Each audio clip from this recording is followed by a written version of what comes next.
Finishing up on this 450 foot, which is 448 foot fence.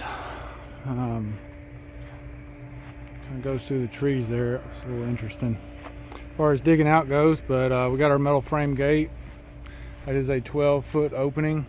If I go over 5-foot gates, I do metal frame. It just works out better.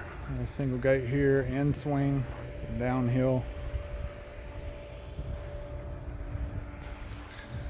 And there's another gate in this back corner on the left side, just to get access to the back of the property.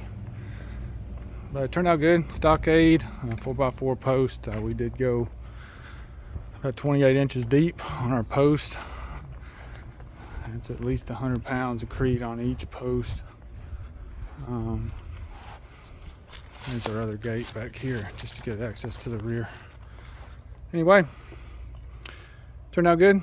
If you need a fence, give us a call. CCE Home Improvement and Fencing, 256-284-3062. Thank you.